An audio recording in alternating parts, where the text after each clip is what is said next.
Fire and Fury book blames Jared Kushner for last year's border wall fiasco. When will the global stock market party end? And a last-minute deal prevents a tortilla price crisis in Mexico.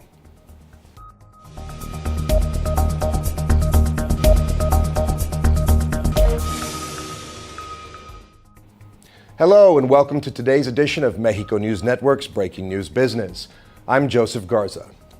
Let's get down to the information. Donald Trump's son-in-law, Jared Kushner, suggested that the U.S. president include the construction of the wall with Mexico in a bilateral agreement on immigration, according to the new book by Michael Wolff, Fire and Fury Inside the Trump White House. It went on sale last Friday. The negotiation to bring Mexican President Enrique Peña Nieto to the White House was made during President Trump's transitional period.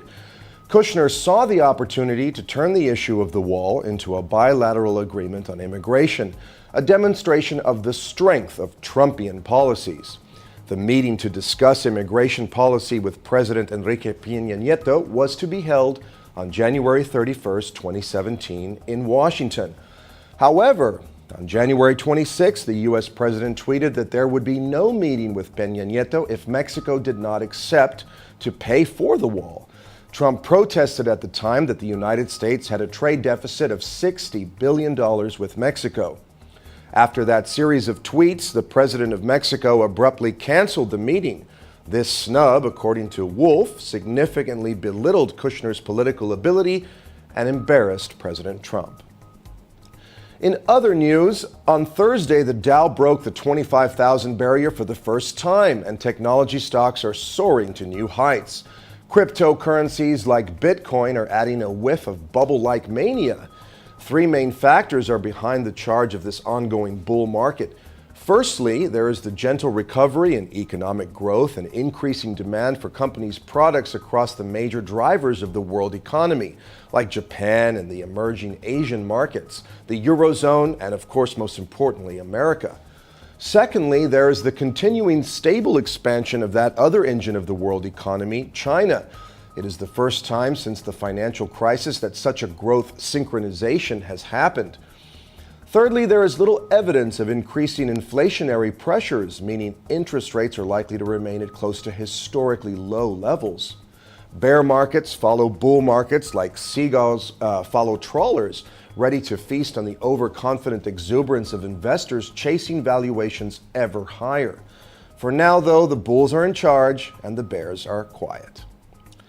Moving on, tortilla producers have backtracked on a plan to raise the price of the tortilla by up to 20% in the face of increases in inputs such as corn production, energy, and fuels. Following a meeting last Thursday with the Ministry of Economy, they decided to freeze prices under the promise that they'll receive support to reduce their operating costs. Homero Lopez, president of the National Council of Tortilla, said that the meeting was to find a bottom-up solution, which they finally got. He confirmed on Friday that details of his organization's response, which represents 80% of the country's tortillerias, will follow this week. The price of the tortilla is increased close to 7% in the first 11 months of 2017. Currently, the weighted price is 14.01 pesos per kilo, according to official figures.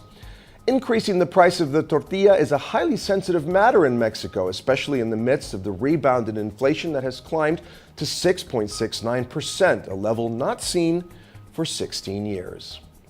Let's turn to the markets. The Mexican peso increased 0.42% to 19.2524 from 19.1720 on the dollar in the previous trading session. On the other hand, the IPC Mexico increased 0.29% to 49,888 from 49,745 in the previous trading session. This was all for today. Thank you again for staying with us. I'm Joseph Garza. Remember to follow us on Facebook, Twitter, and Google+.